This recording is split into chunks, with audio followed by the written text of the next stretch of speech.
Hello అండి. Welcome back. ఈ వీడియోలో కాకరకాయ కారం ఎలా ప్రిపేర్ చేసుకోవాలో చూద్దాం. ఫస్ట్ కాకరకాయని పీసెస్‌లాగా కట్ చేసుకొని అందులో హాఫ్ టీ గ్లాస్ వాటర్ పోసుకొని కొంచెం సాల్ట్, కొంచెం పసుపు, కొంచెం చింతపండు రసం, కొంచెం పెరుగు ఇవన్నీ వేసి మిక్స్ చేసి బాయిల్ చేసుకోవాలి. ఇట్లా వాటర్ అంతా బాయిల్ అయిపోయి ఆవిరయ్యేంత వరకు బాయిల్ చేసుకొని కూల్ అయ్యేదాకా ఉంచుకోవాలి. పీసెస్ అన్నీ చల్లారిపోయిన తర్వాత స్క్వీజ్ చేసేసుకోవాలి వాటర్ అంతా. ఇట్లా స్క్వీజ్ చేసేసుకొని ఆ ముక్కలన్నిటిని సపరేట్ చేసుకోవాలి. తర్వాత వాటిని పల్చగా పరుచుకొని ఎండబెట్టుకోవాలి. ఒక 15 మినిట్స్ అట్లా ఎండలో పెట్టేస్తే మంచిగా డ్రై అవుతాయి. తర్వాత ఇంకో పాన్ తీసుకుని వేరుశనగ గుళ్ళు ఫ్రై చేసుకోవాలి. ఈలోపు కొబ్బరి ముక్కలను కూడా తురుములాగా మిక్సీ పట్టుకోవాలి. తర్వాత ఈ వేయించిన పల్లీలను, వెల్లుల్లి, జీలకర్ర, ఒక 2 స్పూన్స్ కారం, అలాగే ఒక 1 స్పూన్ గరం మసాలా ఇవన్నీ వేసి మిక్సీ పట్టుకోవాలి. ఉల్లిపాయ ముక్కలు కట్ చేసుకొని పచ్చిమిర్చి కట్ చేసుకొని పక్కన పెట్టుకోవాలి. ఇంకొక కడాయి తీసుకొని దీనికి ఆయిల్ ఎక్కువే పడుతుంది కాకరకాయకి.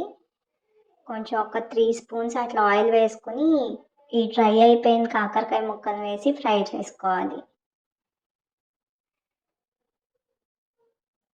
కలర్ మారే వరకు అట్లా ఫ్రై చేస్తూ ఉండాలి. మంచి గోల్డెన్ బ్రౌన్ కలర్ వచ్చిన తర్వాత కొంచెం కరివేపాకు వేసుకోవాలి.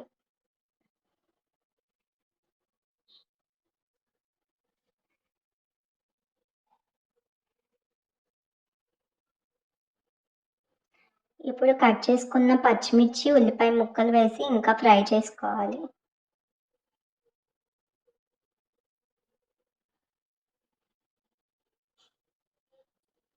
ఇందులో కొంచెం సాల్ట్ వేసుకుంటే ఉల్లిపాయ ముక్కలు త్వరగా ఫ్రై అవుతాయి. అందుకే కొంచెం అంటే కొంచెం సాల్ట్ వేసాను.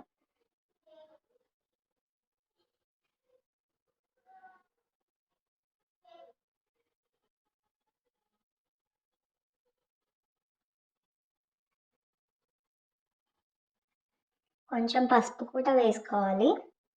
ఇదంతా వేసుకొని మంచిగా ఫ్రై అయ్యేలాగా ఉంచుకోవాలి. ఇప్పుడు మనం ఫస్ట్ ప్రిపేర్ చేసుకున్న మసాలా కారం అంతా వేసుకోవాలి. వేసుకొని మంచిగా ఫ్రై అవ్వనివ్వాలి. తర్వాత కొబ్బరి తురుము కూడా వేసుకొని అంతా బాగా మిక్స్ చేసుకోవాలి.